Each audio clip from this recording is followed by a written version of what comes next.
와우! 달슨의 라이브! 경기 좀 어떻게 보셨나요? 이거 오래간만에 국가대표팀 경기를 본 것 같습니다. 그 벤투 감독하고 김학범 감독, 국대하고 올 때 경기를 했는데 코로나 때문에 우리가 이제 국가대표 경기를 많이 못 봤죠. 네, 결과는 이제 2대2로 끝났습니다. 무승부로 이제 끝이 났는데 좀 이렇게 보고 났는데 답답함이 이렇게 가슴속에 뭐가 싹 있지 않으세요? 네. 그러니까 올림픽 대표팀은 오히려 동생들은 경기를 잘한 것 같아요. 뭐 시원시원한 맛도 좀 있죠. 전술적인 운영을 할 때도 우리가 많이 지켜봤던 특색도 좀 있고, 개개인들도 뭐 잘하는 선수들도 오세훈 잘한다, 엄원상 잘한다, 송민규 잘한다, 개개인들의 어떤 능력도 좀 지켜볼 수 있었고. 근데 이제 문제는 국가대표팀 국대가 좀 되는 것 같아요. 예, 벤투 감독. 예.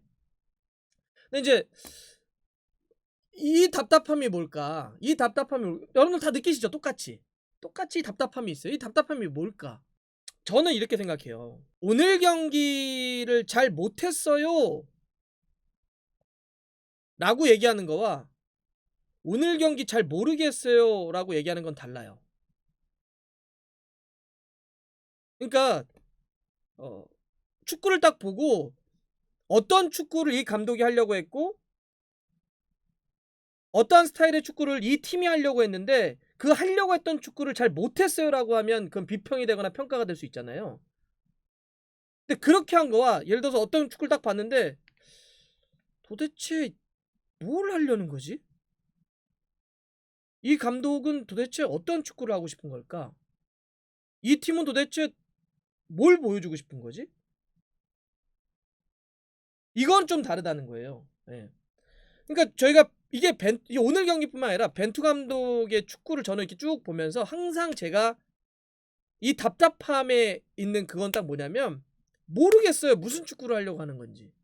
그러니까 막 어떤 축구를 하려고 하는데 예를 들어서 뭐 점유율 축구를 하고 싶어요. 짧은 패스 연결을 하고 싶어요. 파워플레이를 하고 싶어요. 빠른 카운터 어택 축구를 하고 싶어요 라고 하는 게 있는데 그 축구가 오늘 이런 몇 가지 때문에 잘 안 됐어요 라고 하면 그것도 뭐 분석도 해보고 나름 고민도 해보고 이렇게 할 텐데 항상 벤투 감독의 축구를 보면서는 도대체 무슨 축구를 하려고 하는 걸까?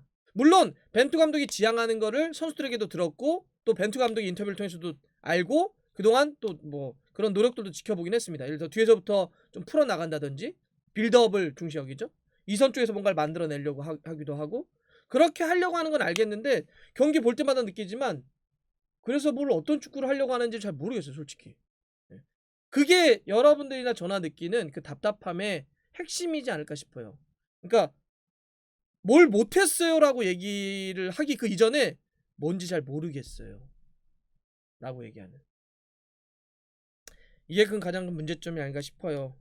물론 이제 그런 얘기는 할 수 있죠. 오늘 경기는 국가대표팀과 올림픽 대표팀이 경기를 했는데 상대적으로 보면 올림픽 대표팀은 그동안 23세 이하가 기본이기 때문에 해외파들보다는 국내파들 위주로 해서 이번에도 국내파로 모였기 때문에 사실 뭐 기존 전력과 아주 크게 상대적으로 흔들렸다고 보기 어렵고 어느 정도 조직력을 또 유지해온 팀입니다. 그런 것도 감안해야 돼요. 상대적으로 하지만 이 국가대표팀은 해외파가 중심이잖아요. 손흥민, 황의조, 뭐 황희찬 이런 선수들이 중심인 팀인데 해외파가 아무도 결합 못했기 때문에 뭐 그런 건 고려도 해야 되겠죠.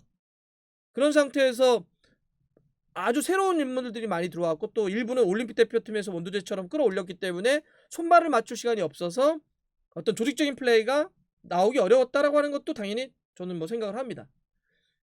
그리고 이 경기는 공식적인 무슨 A매치도 아니에요. 그냥 스페셜 매치, 프렌들리 매치이기 때문에 그냥 한 겁니다. 그래서 여기서 뭔가 대단한 걸 우리가 뽑아낸다는 것 자체가 좀 오바스럽긴 하지만 그래도 뭔가 이 팀이 하려고 하는 그 색깔이 좀 더 보여지면 어떨까 싶어요.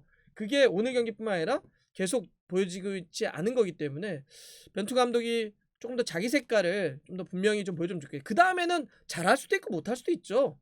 저는 뭐 오늘 격까지 갖고 평가하고 싶지는 않아요. 네. 오늘 뭐 단조로 뭐 자꾸 크로스로만 가서 올리기만 하고 선수들의 개개인들이 뭐가 떨어지고 뭐 거칠고 어떻고 이런 얘기는 격까지인 것 같고 그래서 오늘 뭐 결과 갖고 평가하고 싶지도 않은데 제가 계속 그 답답함은 그래서 무엇을 하려고 하고 앞으로 어떠한 축구를 하려고 하는지 앞으로 길은 무엇인지 이런 게 잘 보이지 않기 때문에 좀 답답하다. 이런 게 크게 좀 말씀드렸다고 싶었던 거고요. 근데 선수 개개인에 대해서는 그래도 조금은 저는 눈에 딱 들어온 선수들이 있어서 그거는 좀 희망적이에요. 그러니까 물론 이제 오늘 아마 국가대표팀에서는 벤투 감독 팀에서는 뭐가 있냐면 원두재 선수를 왜 센터백으로 썼어요? 울산에서는 수비형 미드필더로 쓰는 선수인데 굳이 내려서 왜 썼습니까? 라고 얘기할 수 있겠지만 그러니까 오늘 아마 벤투 감독은 팀으로서 뭔가 완성도를 갖기 어려웠잖아요. 여러 아까 얘기했던 그런 때문에. 그래서 선수 개개인들의 가능성을 좀 짚어보려고 했을 겁니다. 그래서 원두재 선수를 오늘은 센터백으로 한번 써보려고 했던 것 같아요. 그 위치가 지금 보면 국가대표팀의 김영건이나 김민재가 쓸 수 있는 자리인데 뭐 또 다른 어떤 플랜 B라든지 이럴 때는 원두재 선수가 어땠을까? 물론 저도 원두재 선수는 수비형 미드필더 있을 때가 가장 최적의 선수라고 생각을 해요. 그런데 이 선수가 센터백으로 오늘 내렸었는데 많은 분들이 이건 너무 생소한 거 아니라고 할 수 있겠지만 사실은 원두재 선수가 울산에 오기 전에 뛰었던 데가 J리그입니다. 후쿠오카에서 뛰었는데 그때 수비형 미드필더와 센터백을 봤던 선수예요. 그러니까 원두재 선수에게 아주 낯선 곳이 아닙니다.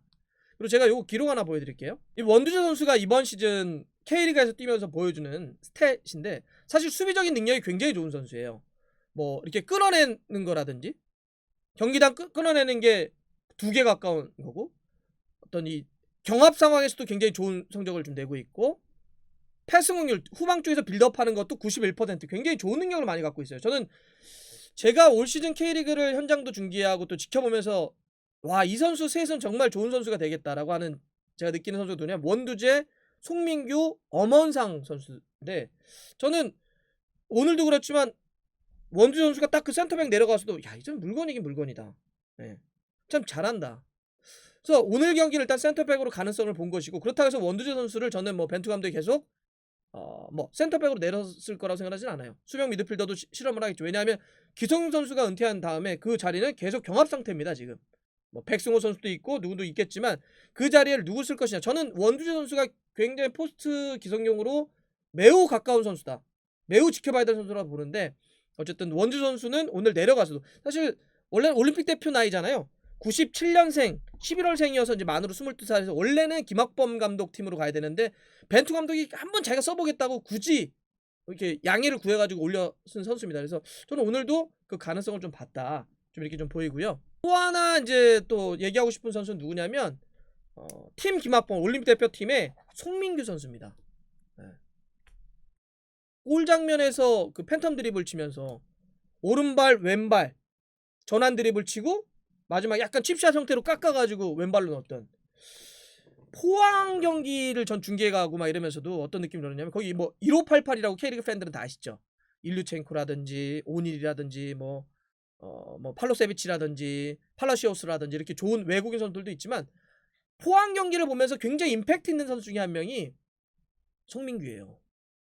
송민규 선수가 99년생이잖아요. K리그 올 시즌 유력한 영플레이어상을 받을 수 있는 선수인데 이 선수가 벌써 K리그 3년 차거든요. 물론 첫 시즌 때는 아주 조금 뛰었고 지난 시즌 거쳐서 이번 시즌 완전히 폭발 빵 하고 있는 선수입니다. 현재까지 K리그 24경기에서 10골과 5골 넣고 있는데 저는 송민규 선수가 진짜 매력적인 건 뭐냐면 공격수는 그런 맛이 있어야 돼요. 뭐냐면 수비수가 딱 오잖아요. 수비수가 있는데 피해서 이렇게 돌아가는 공격수는 좋은 공격수가 아닙니다. 공격수라면 수비수가 올 때 수비수 보고 직선으로 갈 수 있는 선수여야 돼요. 그냥 한번 드리블 한번 쳐보는 거예요. 거기서 꺾어내는 선수 이래야지만 수비수도 쫄아요. 네. 수비수가 돌아가는 공격수가 뭐가 무서워요. 그런데 자기한테 직접적으로 오는 선수들이 있어요.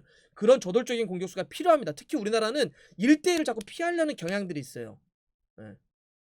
근데 송민규 같은 스타일은 그냥 직진이에요. 확 가서 수비수랑 붙어버립니다. 아까 골 장면도 보면 거기서 양발들을 안 피하잖아요. 양발 드립을 치면서 그걸 수비수 꺾어내잖아요. 저는 이 스타일이 송민규 선수가 너무 좋아요. 저 그래서 송민규 선수 와, 이 친구는 진짜 우리나라에서 별로 없는 스타일이고 정말 제대로만 되면 더 크겠다. 나이도 이제 99년생이고. 그래서 송민규 선수 이게 스탯이거든요. 올 시즌 K리그. 거의 그러니까 나머지 수비 스탯 말고 여러분들 공격적인 스탯에서는 약간 그 육각형 형태가 갖춰져 있는 선수입니다. 좋은 선수입니다. 예. 이게 지금 송민규입니다. 뭐 경기당 드리블, 뭐 어시스트, 뭐 슈팅, 패스 성공률, 경합, 뭐 수비의 어떤 인터셉트까지 전체적으로 뭐 전방 압박도 많이 하는 선수거든요. 그래서 송민규 선수도 좀 좋은 활약이었다 좀 보고요. 나머지 짧게도 2명 99년생 나머지 친구들도 99년생도 좋은 선수들이 많아요. 그 엄원상 광주에 엄원상 선수도 지난 시즌 이제 K리그 첫 시즌 뛸 때는 그때는 거의 주전도 아니었고 좀 어려웠어요. 그러니까 그때는 엄원상 선수가 어떤 느낌이었냐면 빠르기는 엄청 빠른데 그 다음에 뭔가 다음 플레이를 전개하는 데 있어서 좀 투박하다? 아니면 좀 급하게 하다 보니까 골결이라든지 아니면 뭐 도움을 준다든지 시야가 넓게 트인다든지 이게 안 됐는데 이번 시즌은 완전히 올라왔어요. 올 시즌 광주의 경기를 많이 보신 분들은 엄원상 선수가 지난 시즌 엄원상과 이번 시즌 엄원상은 완전 다른 선수입니다. 실제로 K리그에서 20경기에서 7골이나 넣고 있잖아요. 지난 시즌 이렇게 결정력이 없었거든요. 근데 오늘도 보니까 국가대표팀이랑 싸우는데도 쪼는 게 없어요. 그 빠른 속도로 가다가 아까 나오니까 약간 뜨긴 했는데 키퍼가 살짝 맞은 것 같긴 하는데 오른발로 그걸 때리는 거 보세요. 엄원상 많이 좋아졌다. 그리고 또 한 명이 99년생 오세훈. 오세훈 선수는 상주상무에 지금 이제 있는데 그런 스타일의 선수가 한 명 있어야 돼요. 우리나라 대표팀에도. 지금 올 때에 있는 거고 오세훈 선수가. 벤투 감독 체제가 지금 뭐 황의조 있고 황희찬 있고 손흥민이 있는데 만약에 우리가 장신 선수를 한 명 써야 되겠다라고 할 때는 사실 그동안 이제 뭐 있었는데 좀 이렇게 흡족한 그런 상태가 아니었잖아요. 그런 상태에서 제가 봐서 이제는 오세훈 선수의 능력은 뭐냐면 높이가 기본적으로 좋은데도 발밑이 돼요. 이 선수가.